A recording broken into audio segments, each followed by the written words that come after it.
Mission में मुझे आप लोगों की सहायता की जरूरत पड़ेगी, तो मैं आपसे पहले पूछ लूं ये कि अगर मुझे कभी आपकी मदद की जरूरत पड़े तो क्या मेरी मदद करेंगे? पक्के से करेंगे? अच्छा, जो मैं आपको सिखा रहा हूं मेरी मदद सबसे बड़ी ये हो सकती है कि जो मैं आपको सिखाने का प्रयास कर रहा हूं कम से कम 2 व्यक्तियों को आगे सिखा देंगे। हेलो, सिखा देंगे? तो कल मुझे बताएं आप लोग कि कल किसने जा जाकर वो एक्सपेरिमेंट किया कि पानी का गिलास उल्टा करके देखा? हाँ, इतने हैं तो बहुत है। मुझे तो अगर एक भी संख्या मिल जाती तो बहुत काफी था। अगर 2 मिल गए हैं तो काम हो गया। मैंने 2 को सिखा दिया, 2 आगे 2 को सिखाएंगे, फिर आगे सिखाएंगे, तो निश्चित तौर पर बड़ी चेन बन जाएगी। ये अनुभव करके देखें। कितने ऐसे लोग हैं जिन्होंने नमस्कार आसन में 3 मिनट बैठने का साहस किया? और अब सच सच मुझे बताना, ये बोलने की जिम्मेवारी केवल मेरी नहीं है। हम लोग सिर्फ इसलिए तो क्लास लगाते हैं, स्कूल चलाते हैं कि तुम्हें भी इस लायक बना सकें कि तुम भी अपनी बातों को अच्छे से रख सको। अब सच सच ये बताओ कि जब नमस्कार आसन किया तो उसके बाद तुम्हारा अनुभव क्या था? बताए कोई भी, क्या अनुभव किया जी? ओम का जाप करने के बाद नींद अच्छी आई थी, वेरी गुड। और नमस्कार मुद्रा के बाद किसी ने किया तो क्या अनुभव जी?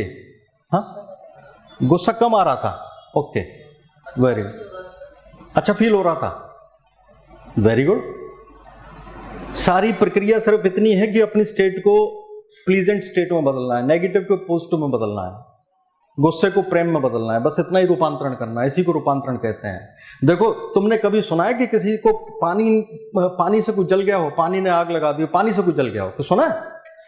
कभी सुना है तुमने कि पानी किसी को ऊपर फेंक के मारा हमने और वो मर गया? लेकिन आप देखें कि रोजाना ऐसा होता है, पानी से लोग जलते हैं। यस, जब उसे ज्यादा गर्म कर देंगे तो क्या होगा? पानी अपना स्वभाव खो देगा। इसी तरह से हम अपना स्वभाव खो देते हैं। हमारा मूल स्वभाव कैसा है? वैसा ही शीतलता प्रदान करने वाला। हम किसकी संतान है? ईश्वर की संतान है। किसका अंश है हमारे भीतर? ईश्वर का अंश है। लेकिन अपना मूल स्वभाव यहाँ की परिस्थितियों की वजह से, लोगों के व्यवहार की वजह से, उनका व्यवहार इतना खराब है कि मेरा व्यवहार भी प्रदूषित होने लगता है। सारी गलती तुम्हारी बताऊं तो गलत होगा, कुछ हमारी भी है। लेकिन अब चूंकि तुम इतने व्यस्त हो गए हो, तुम इतने जिम्मेवार हो गए हो कि तुम सारे संसार को बदल सकते हो। अगर तुम इस चक्कर में रहोगे कि मैं तो बदल ही नहीं सकता, तब तो दिक्कत हो जाएगी और तुम्हें बदलने की जिम्मेवारी लेनी होगी। ये प्राथमिक कर्तव्य है तुम्हारा। एक छोटी सी कहानी सुनाता हूं, उसके बाद अपनी बात को आगे रखूंगा। 2 बहुत अच्छी सहेलियां थी, एक मछुआरन थी और एक मालिन थी। बचपन में एक गांव में रहती थी। बहुत दिनों के बाद शादी हो गई, अलग अलग घरों पे, अलग अलग जगह पे शादी हुई, अलग अलग गांव में शादी हुई। तो बहुत दिनों के बाद एक दिन एक बाजार में मिली। जब बाजार में मिली तो मछुआरन ने मालिन का हाल पूछा, मालिन ने मछुआरन का हाल पूछा। दोनों बड़ी प्रसन्न हुई, बहुत देर तक बात होती रही। तो मछुआरन ने न्योता दिया और मालिन ने न्योता दिया। मालिन ने कहा कि इस शहर में और इस बाजार में उनकी एक दुकान है, उनके पति उस दुकान को चलाते हैं, फूलों का व्यापार करते हैं, तुम मेरे साथ चलो, मेरे घर पे रुको। तो मछुआरन ने कहा कि नहीं, देखो किसी दिन फिर आऊंगी, अभी तो इतना समय, चूंकि मैं अपने पति को बताकर नहीं आई हूं और मैंने उनसे कहा नहीं कि मैं कहीं रोक सकती हूं, तो अभी तो नहीं रोक पाऊंगी, फिर किसी दिन आऊंगी। तो थोड़े दिन के बाद मछुआरन आई मालिन के घर पर रुकने के लिए। मालिन ने तरह तरह के व्यंजन बनाए, जितनी सेवा कर सकती थी कि अच्छा सा बिस्तर लगाया, अच्छा सा तकिया दिया, उसके पैर दबाए, उसको पूरी सेवा की। और दोनों बात करते करते रात के करीब 2 बज गए। अब दोनों ने फैसला किया कि सो जाते हैं। लेकिन ये क्या कि 2 बजे वो सोए हैं, बिस्तर पर लेटे हैं, लेकिन 2:30-3 बजे इस मालिन की आंख खुलती है और देखती है कि मछुआरन तो अपने बिस्तर पर बैठी हुई है, वो सो ही नहीं रही है। तो जब मछुआरन बिस्तर पर बैठी हुई सो नहीं रही है तो मछुआरन से पूछा उसने, मालिन ने, कि ऐसा क्या हुआ कि तुम सो नहीं रही हो? क्या बिस्तर आरामदायक नहीं है? क्या तकिया अच्छा नहीं है? या कुछ कमी रह गई है? या किस वजह से तुम सो नहीं पा रही हो? तो मछुआरन ने पता क्या जवाब दिया? मछुआरन कहती है कि तुम्हारे पूरे घर में फूलों की सुगंध बसी हुई है, जिस कोने में देखो उस कोने में फूल रखे हुए हैं, और हमारे पूरे घर में तो मछलियां रखी होती हैं। और दुर्भाग्य से स्थिति यह है कि तुमने मेरी मछली की टोकरी भी उठाकर कहीं रख दी है। मैं पूरे घर में चक्कर लगाकर आई हूं पर मेरे को मेरी मछली की टोकरी भी नहीं मिली है। और मेरी स्थिति यह है कि वर्षों से मछलियों के साथ सोते सोते, मछलियों के साथ सोने की वजह से मुझे आदत पड़ चुकी है कि जब तक मछलियों की गंध मेरे नाक में नहीं आती है तब तक मुझे नींद नहीं आती है। कृपा करके वो मछलियों की टोकरी मेरे लिए लेकर आओ, उसको मेरे सिरहाने रखो तो मैं सो पाऊंगी। इस बात को जब मालिन सुनती है तो हैरान रह जाती है। कोई व्यक्ति कैसे ठुकरा सकता है फूलों की सुगंध को, वह भी मछलियों की दुर्गंध के सामने? और प्यारे बच्चों, हम ऐसे ही ठुकरा देते हैं अपने जीवन में सफलता को, क्योंकि हमें असफलता में रहने की आदत पड़ चुकी है। अनलिमिटेड को ठुकरा देते हैं क्योंकि हमें लिमिटेड में रहने की आदत पड़ चुकी है।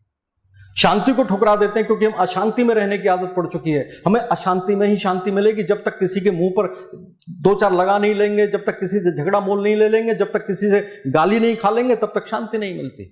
तो उस व्यवहार को बदलने की कोशिश हम नहीं करना चाहते। तो ये क्यों पैदा हुआ? जिस माहौल में हम रहते हैं उस माहौल की वजह से ऐसा व्यवहार उत्पन्न हो गया। वह वर्षों से ऐसे ही माहौल में रहती है कि वहां पर मछलियों की बदबू रहती है, उस माहौल में रहने की वजह से। लेकिन जिम्मेवारी किसकी? अब देखना कि अगर अपने जीवन को बदलना चाहते हो, अगर रूपांतरित करना चाहते हो, अगर ट्रांसफॉर्मेशन करना चाहते हो, तो तुम्हारे पास ही मौका है और किसी के पास मौका है नहीं। ये पूरा संसार इस कोशिश में लगा हुआ है कि तुम जरा भी ना बदलो, तुम भी उनके जैसे रह जाओ, उनके जैसे कमतर, उनके जैसे कमजोर, उनके जैसे असफल, उनके जैसे लूजर। उन्हें तभी तसल्ली मिलेगी जब तुम उनके जैसे दिखाई दोगे। वो अपने जैसा ही बनाना चाहते हैं। लेकिन अगर तुम्हारी प्रतिज्ञा है, तुम्हारा वादा है अपने आप से कि नहीं, मैं नहीं रुकूंगा, तो निश्चित तौर पर तुम्हें आगे बढ़ने से कोई नहीं रोक पाएगा और तुम्हें अपना मुकाम स्थित करना होगा। मुझे पहुंचना कहां है, मुझे करना क्या है, इन सवालों से ही बात बनेगी। मैंने संसार की एक बड़ी समस्या केवल और केवल यह देखी प्यारे बच्चों, कि उन लोगों के पास जिनके पास इच्छा है, उनके साथ जीवन में संकट ही नहीं है। आपकी क्लास में जिन बच्चों के पास इच्छा है और स्पष्ट इच्छा है कि मुझे क्या बनना है, क्या करना है, उनके साथ जीवन में कोई परेशानी नहीं है। वो अपना लक्ष्य प्राप्त कर लेंगे। इच्छा ही लक्ष्य में बदलती है। इच्छा के साथ जब हम टाइम जोड़ देते हैं कि इतने, मैं कहता हूं कि मुझे IITian बनना है, लेकिन जब इसके साथ टाइम जोड़ देता हूं कि इसी साल 2021 की परीक्षाओं में मुझे IITian बनना है, तो इच्छा गोल में बदल जाती है, सपना लक्ष्य में बदल जाता है। इच्छा, छोटी सी इच्छा ही सपना है आपका बड़ा सा। उनके साथ समस्या नहीं हो। जिस दिन आपके मन में इच्छा पैदा हो गई, उस दिन तो आपको पता है कि संकल्प भी पैदा होगा। उस दिन तो आपको यह भी पता है कि आपके भीतर से ना और हां स्पष्ट रूप से उजागर होने लगेंगी। यह भी आपको पता लगने लगेगा कि कौन सा काम करना है और कौन सा काम नहीं करना है। फिर आपके घर के बाहर कोई सीटी बजाते हुए कोई लड़का आएगा और वो कहेगा चल टिक्की खाने चलते हैं, तो आप उससे मना कर दोगे कि नहीं, समय नहीं है, मैं पढ़ रहा हूं, मुझे तैयारी करनी है। और जब आप ऐसा करेंगे तो इस वजह से करेंगे क्योंकि आपको क्लियरली ये पता है कि मुझे क्या बनना है। लेकिन वो लोग क्या करें जिनके पास इच्छा नहीं है, पता ही नहीं है कि पहुंचना कहां है। ऐसी बहुत सारी इस संसार में तो एक भी बस आपको ना मिली होगी जिस बस को ये ना पता हो कि उसे पहुंचना कहां है। ऐसी एक ट्रेन भी आपको ना मिली होगी जिसे ये ना पता हो कि उसे पहुंचना कहां है। ट्रेन चलने से पहले ये पता देती है कि वो कहां जाएगी। बस चलने से पहले एग्जैक्टली ये मालूम करती है कि उसे कहां पहुंचना है। लेकिन हमारे जीवन में बहुत सारे लोग ऐसे हैं प्यारे बच्चों इस संसार में, जिन्हें यही नहीं पता कि उन्हें पहुंचना कहां है। इच्छा के अभाव में आप कैसे संकल्प को पैदा करेंगे?